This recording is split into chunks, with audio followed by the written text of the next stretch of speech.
Prométra International, que j'ai l'honneur de servir, est une institution de recherche culturelle, de diffusion scientifique, et c'est aussi une organisation qui œuvre dans les relations internationales pour la réhabilitation de nos valeurs de civilisation négro-africaine, les savoirs traditionnels, les cultures africaines et la spiritualité universelle.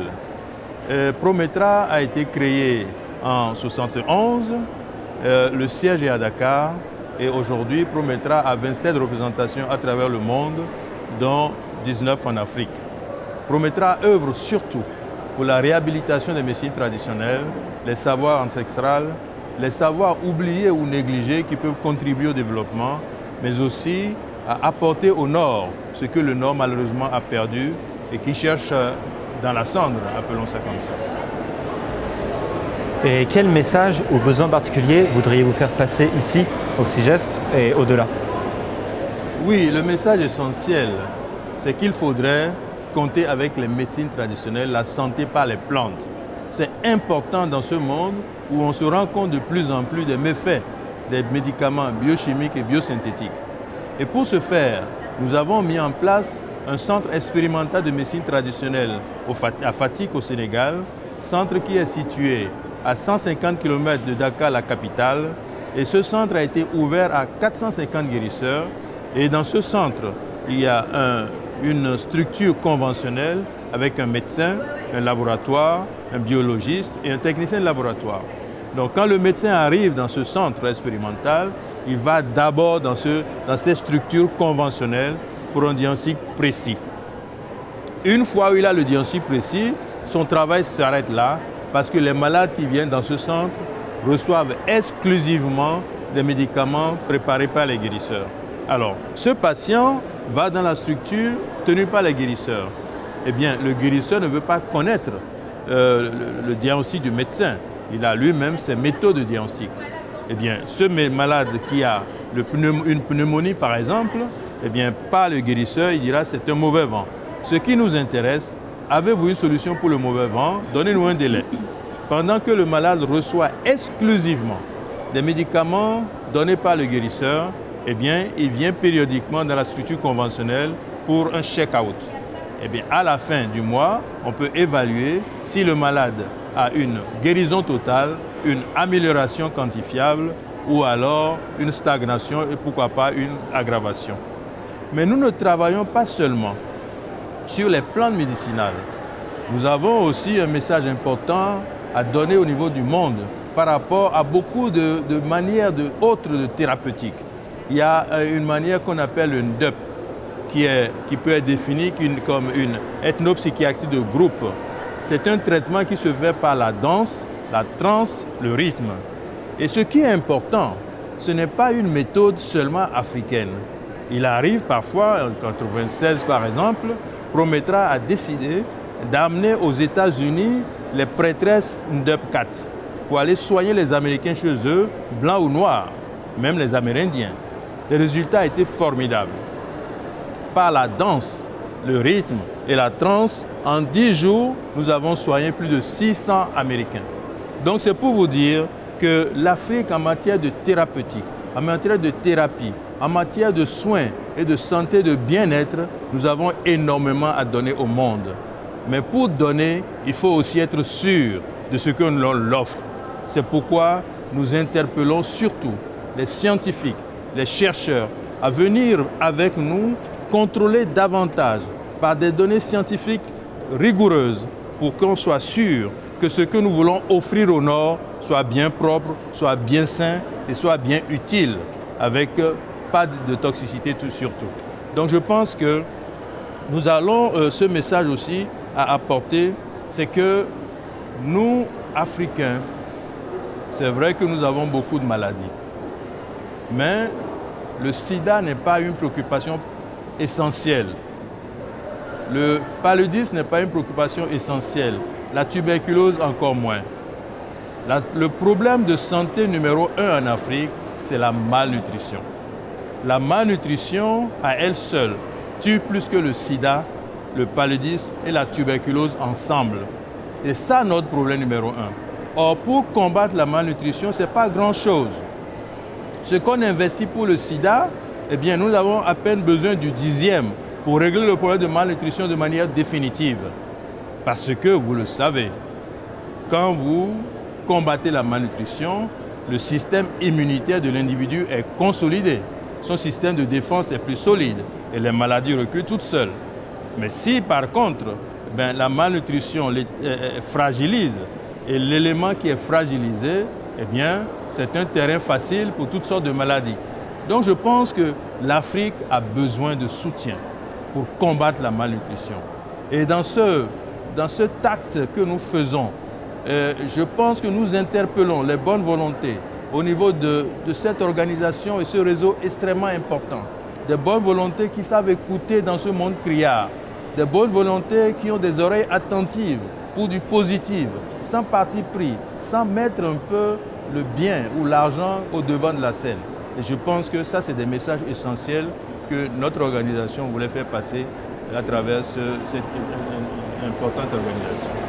Et justement, quel écho vous trouvez entre votre engagement et Orio? L'écho est très essentiel. D'abord, je pense que Orio est une plateforme essentielle où on peut savoir parler librement en étant sûr qu'on ne parle pas des adversaires ou que celui qui vous écoute ne vous prend pas comme un adversaire. Ça, c'est important. L'écho aussi, comme je l'ai dit tantôt, c'est une plateforme de personnes, d'individus qui ont compris ce que c'est l'humain, qui ont compris ce que c'est l'avenir de notre planète et la nécessité de faire quelque chose pour conduire les hommes vers quelque chose de plus positif.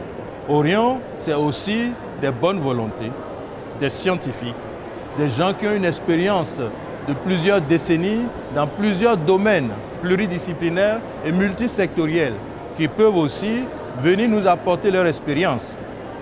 Ici, par exemple, nous attendons de rencontrer, pourquoi pas, des hommes qui travaillent dans la protection de la santé, le bien-être de nos populations, les gens qui travaillent dans ce qu'on peut appeler le bien-être même de tout ce qui est environnemental, notre milieu de vie. Or, ça, c'est notre préoccupation première et essentielle. C'est pourquoi nous croyons que Orion, c'est une plateforme qui doit absolument être connue par des structures qui se battent, surtout ces structures qui sont dites marginalisées. Parce que dans ce monde d'avoir et de pouvoir, je pense que si ce que vous voulez apporter à ce monde, eh bien, freine les intérêts de ceux qui détiennent le pouvoir de l'argent, vous comprenez que vous êtes combattus.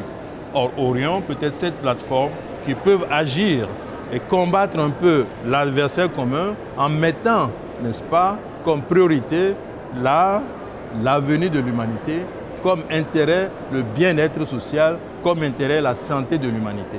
Donc je pense que dans cette bataille, nous avons la chance d'avoir Prometra France, qui œuvre à nos côtés depuis plus de 25 ans.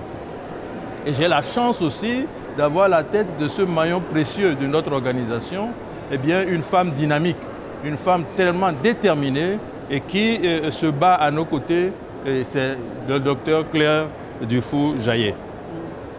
Donc je vais apporter une petite conclusion. C'est vrai que depuis 25 ans, en tant que présidente de la représentation française de Prometra, on sert un peu de pont et de lien entre l'Europe et l'Afrique. J'ai contribué et participé aux travaux de Prometra, aux recherches, aux résultats des recherches. On s'est réjoui de beaucoup de résultats et de beaucoup de choses qui sont pertinentes et qui ont beaucoup à apporter aux populations.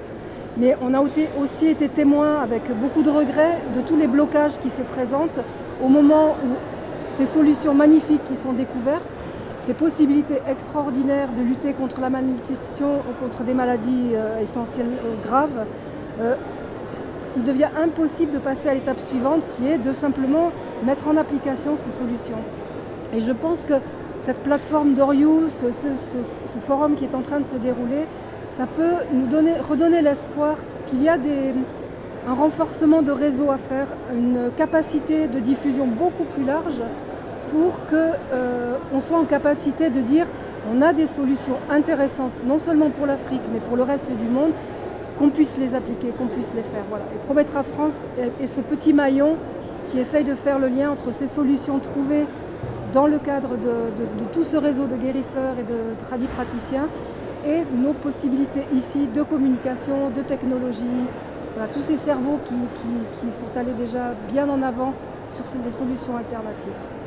Voilà. C'est pour la raison pour laquelle nous interpellons tout le monde, au sud comme au nord, ceux qui sont disponibles de bonne volonté, pour qu'ensemble, à travers des efforts et un élan commun, qu'on puisse se battre pour donner plus de visibilité, plus de crédibilité et conduire ensemble notre monde et notre humanité vers quelque chose de mieux éclairé et de plus sain. Et qu'est-ce qui vous inspire, vous fait rêver et vous pousse à agir? Ce qui nous inspire et nous fait rêver, c'est d'avoir cette chance d'avoir des personnalités qui sont là et qui vous écoutent. C'est un stimulus.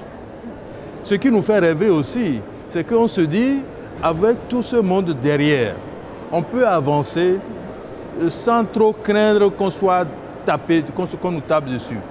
Parce que, vous savez, nous avons énormément de messages à donner.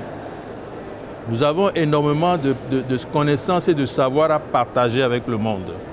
Mais lorsqu'on sait que vous avez une solution d'une maladie comme l'hépatite, et parce que c'est une maladie essentielle et incurable, eh bien, si vous savez qu'en voulant aller vers ce terrain-là, vous gênez d'autres intérêts, eh bien, vous avez peur un peu. Mais ce qui nous rassure et nous fait rêver, c'est que quand on se dit nous ne sommes plus seuls, nous avons de la masse derrière, nous avons des supports derrière, eh bien, nous avons plus de courage pour avancer, pour aller vers une solution réelle, le diffuser et ne pas avoir crainte de se faire taper dessus. Donc je pense que ce qui nous fait rêver, c'est de ne pas se sentir seul. Ce qui nous fait rêver aussi et nous pousse à avancer, c'est que devant une solution donnée, eh bien, on est sûr que le pouvoir de l'argent ne sera pas suffisant pour nous détruire ou pour nous stopper dans notre élan.